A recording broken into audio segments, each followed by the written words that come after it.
we are stuck. Darling, look, there's dolphins. They disappeared. Lando!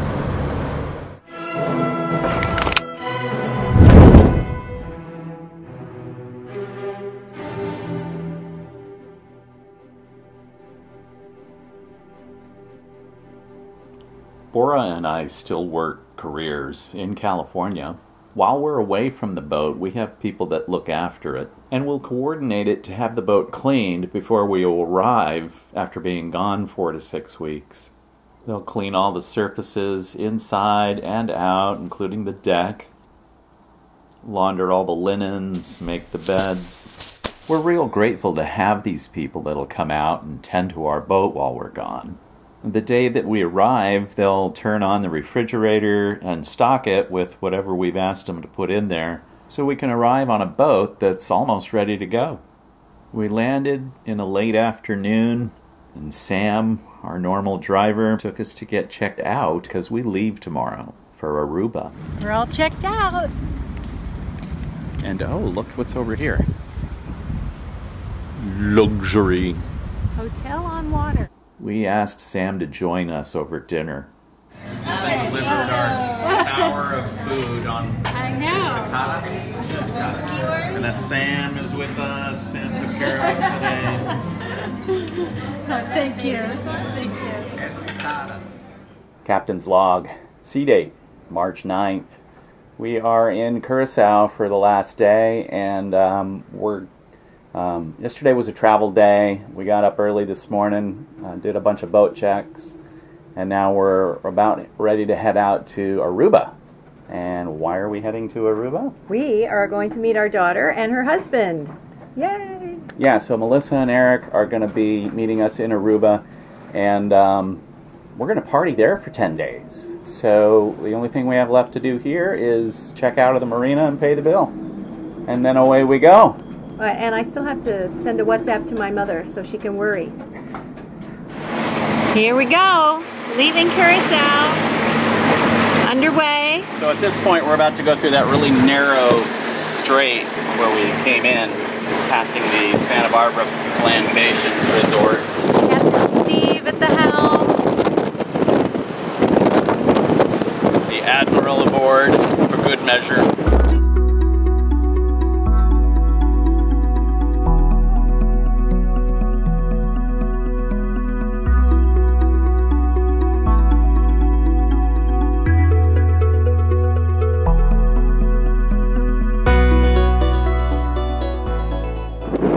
Wonder who owns these big fancy yachts, and I looked them up. They're charter, and Steve and I had dinner at that little restaurant, Boca 19.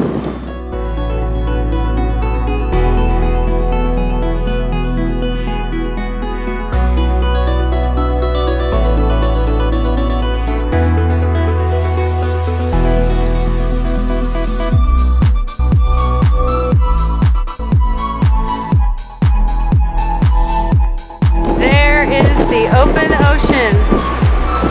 There's where we're heading.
So this tanker here was headed away from us for a long time. Now he's coming right at us. And there's another tanker over here Yeah, I wonder if they are lining up to get into Willemstad Harbor, which is just to our starboard here.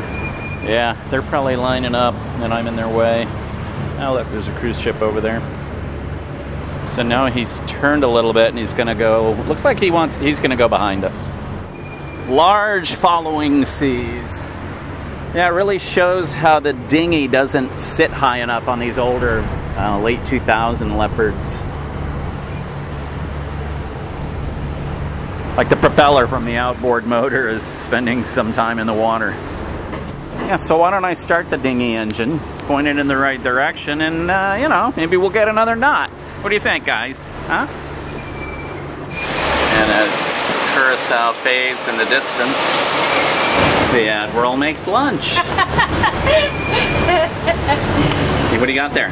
I am just making a nice tuna salad. Awesome. We were able to, Sam took us to a great grocery store, which we had found it the first time we were here.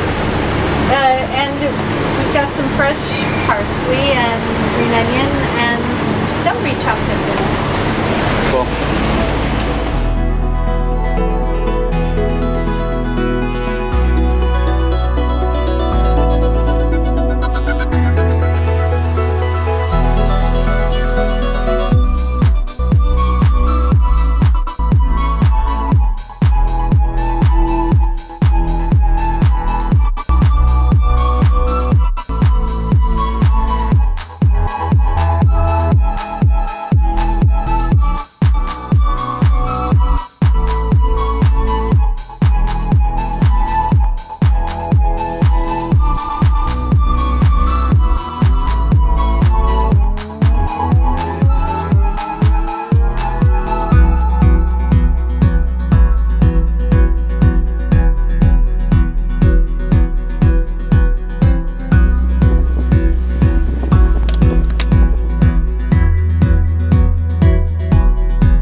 The mill is running fine.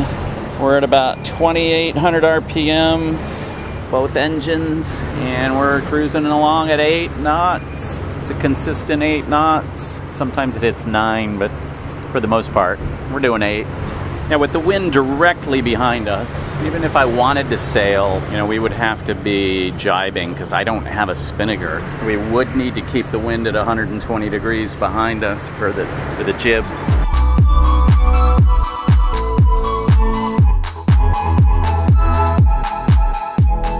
When I first shopped for a catamaran, I thought these steps, you know, louvers in front of the front windows were kind of lame and ugly, but I love sitting on them. I like to sit on them when we're sailing or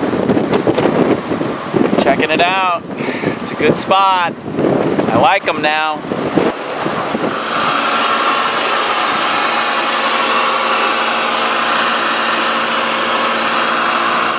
water maker going.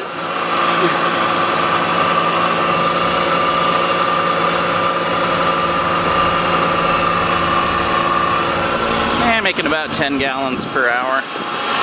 It's good. In evaluating all our vital signs here, I've got about 16 knots behind us, 18 knots behind us. Would love to open the jib, maybe even the main.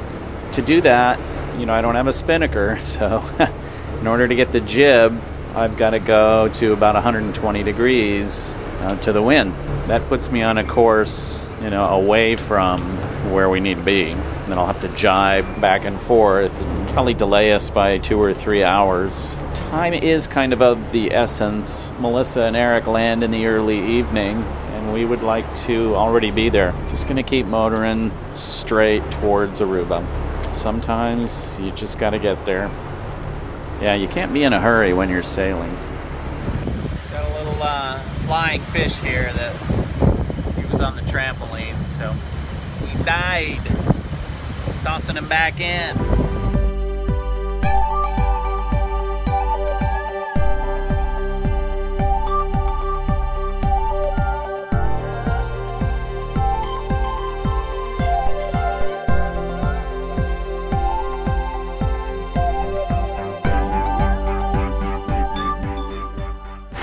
There's dolphins, they disappeared. There was one little spinner that jumped up.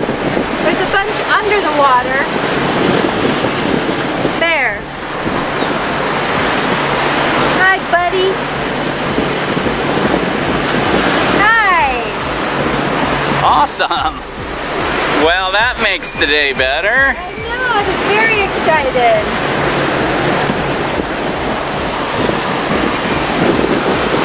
Coming along on the trip, guys. He's surfing. He's surfing. He's surfing. I love it. That is so cool.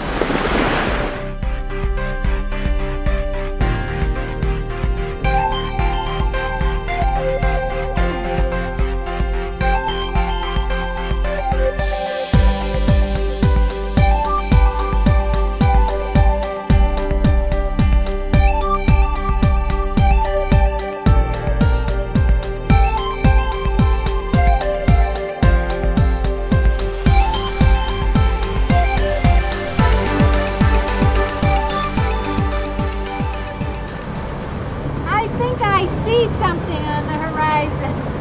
Land ho! Right. Yes! Of course, the camera will never get it from here. No. Camera will never see it because it's kind of foggy. There's kind of a haze.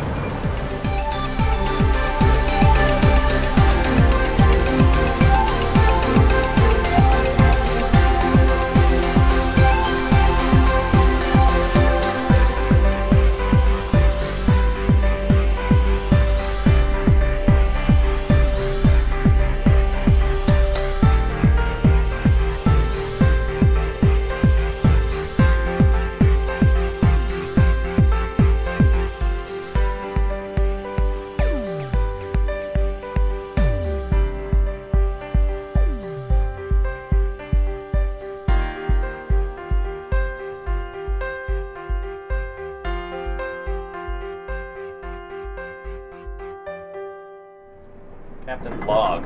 Supplemental. We are stuck and waiting for the Coast Guard to come pull us out of a very shallow area by the old, I guess it's called Barcadero or something like that. The old customs. So, what's going on here?